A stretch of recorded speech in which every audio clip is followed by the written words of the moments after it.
Hello, this is my feminist critique of Passengers, the brand new Jennifer Lawrence movie. I will limit spoilers, and I really don't think I'll ruin it. Although, as with many new movies, the previews advertising the film really give much of it away on their own. I'm a feminist, and this movie has been generating a lot of feminist concern and anger. And seeing the film as an interesting spot to engage some questions of theory and feminism here, I want to weigh in. To be transparent, I love Jennifer Lawrence. I was very excited to initially hear of the movie and to see a preview. That being said, I encountered articles on Facebook in what I would refer to as feminist circles condemning the film, giving it what I would call the kiss of death in cultural studies by labeling it problematic, offering that it promotes rape culture, attitudes of patriarchy, etc. And if you are familiar with my work, I usually don't disagree with such claims about a movie, and an important caveat would be that we could really say this about any movie. However, so my concern is, after such an analysis, okay, so what now? What do we do? And I responded to this thread on Facebook with something like, okay, the film is patriarchal and sexist, and furthermore, I should now also accept that cultural apparatuses and institutions of power produce attitudes and ways of being that reflect and reproduce sexism in our culture. But now what? How do these analyses actually change anything? We've been doing this for 30 years in cultural studies. These critiques are now an industry that produced revenue on the internet. For those same institutions of power, and not to mention the information capital generated through reposts on Facebook, Twitter, etc. And I was not surprisingly met with responses in this Facebook thread about my tone and that somehow I'm an elitist, even though I'm arguing with people of the time and social position to sit and analyze sexism in movies while ignoring rape, the murder of trans women, wealth inequality, and other material problems that women face. Gelderloos's critiques on neoliberal nonviolent tactics are a useful starter if you're interested in that particular thread of this talk. So I want to talk about social constructionist feminism and where I think it falls short, and I think the movie is a neat way to explore that. The movie, in short, a massive ship carrying humans to a new planet owned by a massive corporation, because of course we destroyed the planet. So the film isn't unlike WALL-E here. It has some technical issues. Each human is supposed to be asleep in their pod for 120 years, but one of them malfunctions, and a man's pod is set off, and he wakes up 90 years early from his medically, scientifically induced sleep. The film centers around his decision to wake up a woman who has caught his eye or not. She's sleeping, and he doesn't know her, but he researches her on the ship's supercomputer. And after a year of solitude, he does choose to wake her up. And then, of course, this essentially condemns her to die alone with him on the ship long before it will ever reach the new planet. This is, of course, rapey and stalkerish. No question. I agree. However, he does not rape her, nor does he stalk her after she is awake. And I think this is a worthwhile distinction.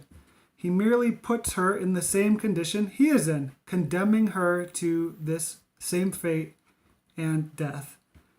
And then he spends the rest of the movie regretting it and trying to sacrifice himself for her. There are two explicit defenses of his action in the film that I really think set up what we really need to debate here. The first is when another character tells Chris Pratt that we as humans are too often concerned with looking to other places. Essentially, that the grass is always greener somewhere else. We can't enjoy where we're at or what we're doing because we're always looking ahead. You've heard it before. The second instance is when another character tells Jennifer Lawrence that, yes, what was done to her was wrong, but A drowning man will always reach out for someone and pull them down with him. Both of these scenes, which really encompass the purpose of the film and the title, Passengers, a la we should enjoy the ride of life and take things as they come, and that we aren't really in control or drivers, actually speaks to a kind of split in feminist theory between social constructionists and those of the psychoanalytic tradition. I find myself in the latter camp here. Social constructionists will argue that in line with Chris Pratt's patriarchal behavior, that the film's philosophy promotes a kind of passivity or compliance with rape culture. The world is what it is, patriarchal. We're passengers. There's nothing you can do about it, so enjoy your life, don't question things. Furthermore, these people, social constructionists, are probably not happy with Lawrence's decision to stay with Pratt in the film, which is further evidence of complicity for them and a message that will shape the attitudes and behaviors of viewers. Psychoanalytic theorists will disagree. For social constructionists, there's a 1-to-1 ratio between who we are and the culture which produces us. And we don't agree as Lacanians. In contrast, we think that who we are is an impossibility, as what we know and think and feel about the world is never complete. There's always something that escapes our cultural, our academic, our social, our political attempts to explain it. That remainder, or what we cannot explain or consume within our understandings, is a source for constant agitation and generation. And I think it offers possibilities that a 1-to-1 ratio between cultural production and our subjectivity forecloses. As Joan Kupchak puts it, constructionists condemn women to a history outside themselves, which they have no agency in, i.e. the argument that the film is dangerous because it produces complicity. How else could it be dangerous unless we didn't have the ability to think or question otherwise? So I disagree, and I think the film produces a useful tension. So what follows is my critique. Is Chris Pratt rapey in this movie? Yes. So what? If he is produced from a patriarchal order, as constructionists argue, and the film in turn reproduces it, then there is nothing I can do, and writing about that will only do 2 things. 1, make money. Or 2, amuse me. And 3, neither of those things challenges patriarchy in the actual world. But does Chris Pratt condemn her to death? This is another question, and this is the question that I'm concerned with. Yes, and this is important. But I think, as Carlo Michelstaedter puts it, all acts towards other human beings, including love, condemn them.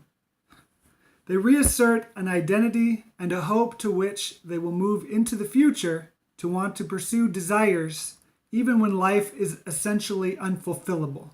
And this is a cruel act. For Lacanians, we know that life is a series of desires, of bodily drives that push us on, and there will always be something else we want, and thus we can never truly fulfill ourselves. We are generated through a lack. This is the human struggle, and it's what we have thousands of years of literature, music, poetry, theater, and philosophy trying to answer for and make sense of. And this is essentially what Passengers is trying to do. So I think Pratt's actions, therefore, give us something much deeper to explore between the sexes than simply that the movie promotes rape culture, which again offers no meaningful course of action after we've put this label upon it. Great hashtags and buzzwords, I give you guys that. But why are the relations between these two characters so distant? Why are we so quick towards nausea at any misstep between their gendered interactions? Is this not what Lacan is speaking about in terms of gender being like 2 countries that cannot be traversed, despite their real difference being merely symbolic, as his example featuring 2 children arguing about which sign is which gender on a bathroom door they arrive at a train station? Does the movie promote passivity? Yes. What movie doesn't? This is inherently structural. I'm sitting behind a screen with no meaningful way to participate for 2 hours. But do we leave as passengers? And would we want to be passengers? I think there is an argument to be made. A drowning man will always pull someone down with him. A social constructionist will always find something problematic in a cultural artifact, movie, book, whatever. Again, I think the arguments for the intersections of agency, desire, and circumstance are much deeper, and it's ironic that feminists concerned with context and intersectionality and how things emerge could reduce all that to patriarchal inculcation. However, if we are bodies with desires and with social positions and complex psychological functionings, I think there is a lot to be said about an ontology that meaningfully explores our human capabilities, our limits, and how those function under specific economic and political conditions. As I put forth, I think the idea of being a passenger can be generative.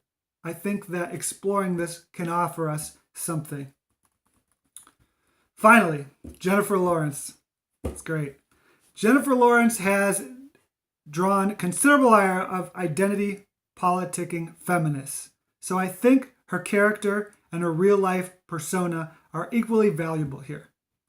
In her life, she has fought against sexism in the movie industry and for women's rights. But she's also done some flippant and culturally insensitive things for which she's gotten all the coverage in the world. In the film, she rallies against Pratt and nearly kills him for his stalker-esque behavior.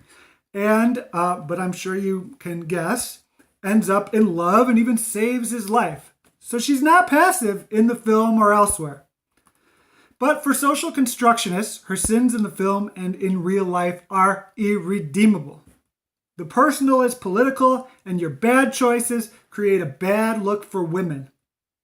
But how is this feminism? Or anything more than self-indulgent, elitist, finger-pointing feminism? What does it do? Who does it help? Or what does it change? I think the complexity of both Lawrence's real-life actions and her character's actions actually reveal a real tension about who we are, our genders, desires, and choices, and what those mean in our current political, social, economic times. What good would a perfectly feminist film or figure even do besides generate revenue and self-congratulation from the new niche market that it arose from? I guess that's my point. Feminism has become a niche market, not a force for social change. We should question our methods. Thank you.